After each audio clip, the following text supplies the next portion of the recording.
Chapter 13. They traveled on foot. They traveled in empty rail cars. They were always on the move.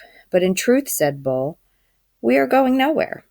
That, my friend, is the irony of our constant movement. Edward rode in Bull's bedroll, slung over Bull's shoulder, with only his head and ears sticking out. Bull was always careful to position the rabbit so he was not looking up or down, but was instead forever looking behind him, at the road they had just traveled. At night, they slept on the ground under the stars. Lucy, after her initial disappointment about Edward being unfit for consumption, took a liking to him and slept curled up beside him. Sometimes she even rested her muzzle on his china stomach. And then the noises she made in her sleep, whimpering and growling and chuffing, resonated inside Edward's body. To his surprise, he began to feel a deep tenderness for the dog. During the night, while Bull and Lucy slept, Edward, with his eyes ever open, stared at the constellations. He said their names, and then he said the names of the people who loved him. He started with Abilene, and then with Nellie and Lawrence, and from there to Bull and Lucy.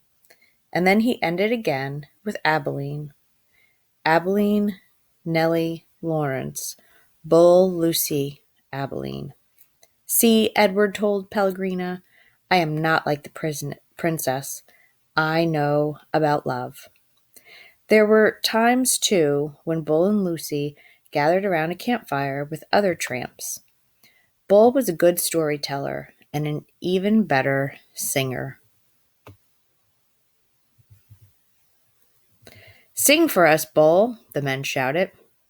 Bull sat Lucy, leaning against his leg, and Edward bouncing on his right knee, and he sang from somewhere deep inside himself. Just as Edward could feel Lucy's whimpers and growls resonate through his body at night, he could also feel the deep, sad sound of Bull's songs move through him. Edward loved it when Bull sang, and he was grateful to Bull, too, for sensing that a dress was not the right kind of clothing for Edward. Malone, said Bull one night, it's not my desire to offend you or comment negatively on the choice of garb, but I'm forced to tell you that you stick out like a sore thumb in that princess dress. And also, again, with no wish to offend you, the dress has seen better days.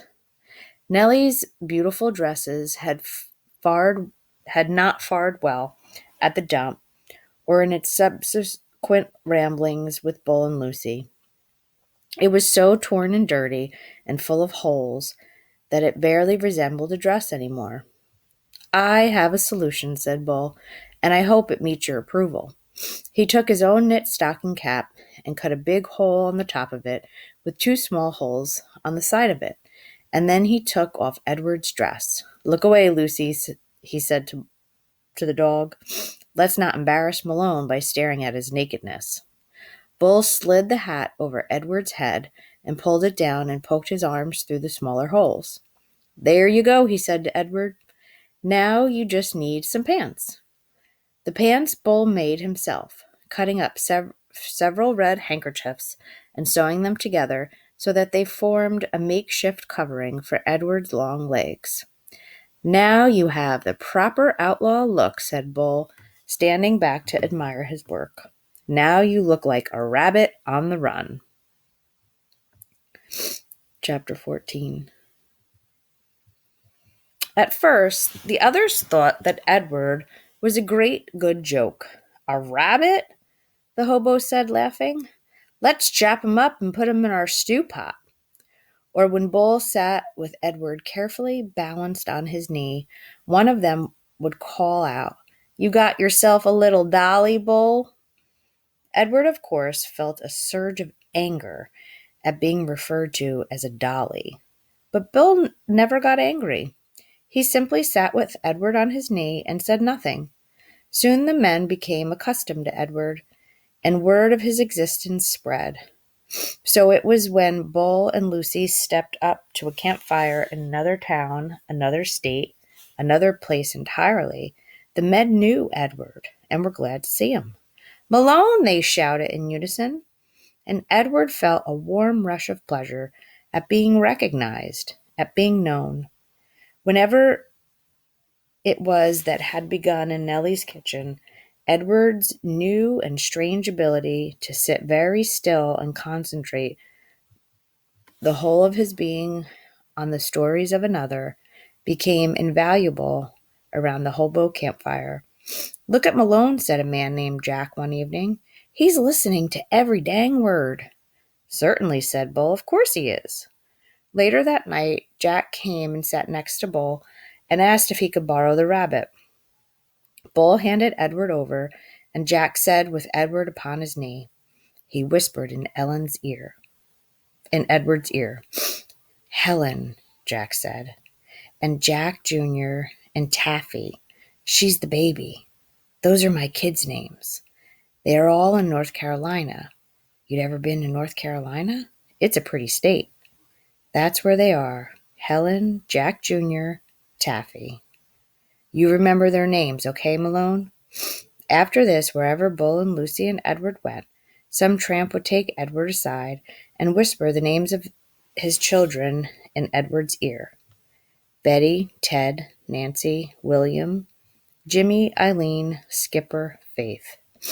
Edward knew that it was Edward knew what it was like to say over and over again the names of those you had left behind.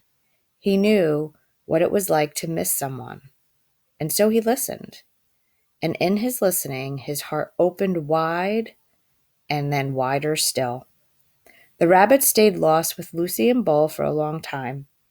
Almost 7 years passed, and in that time, Edward became an excellent tramp, happy to be on the road, restless when he was still.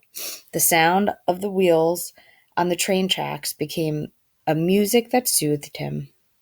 He could have ridden the rails forever, but one night, in a railroad yard in Memphis, as Bull and Lucy slept in an empty freight car and Edward kept watch, trouble arrived. A man entered the freight car and shone a flashlight in Bull's face and then kicked him awake. "You bum," he said, "you dirty bum.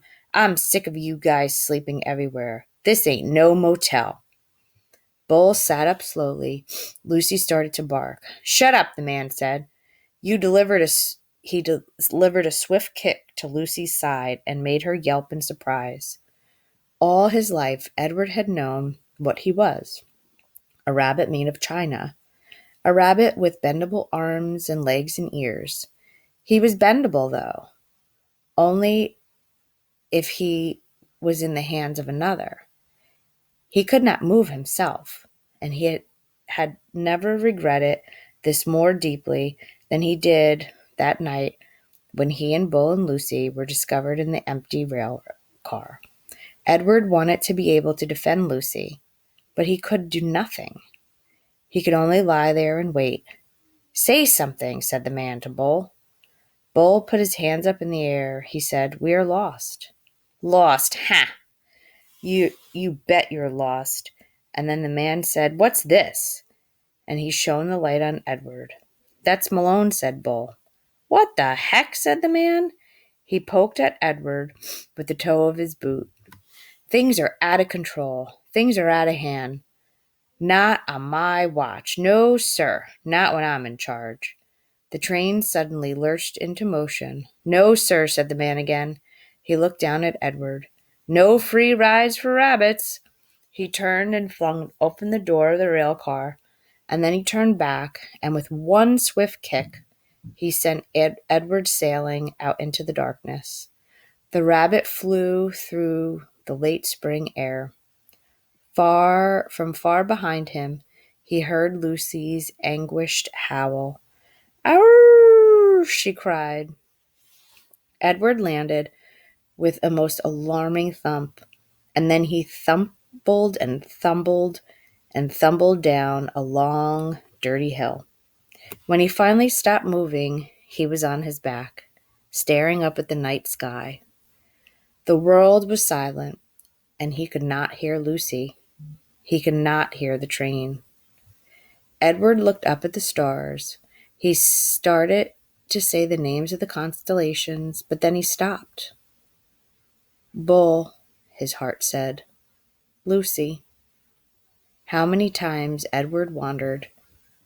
Would he have to leave without getting a chance to say goodbye? A lone cricket started up a song. Edward listened. Something deep inside him ached. He wished that he could cry.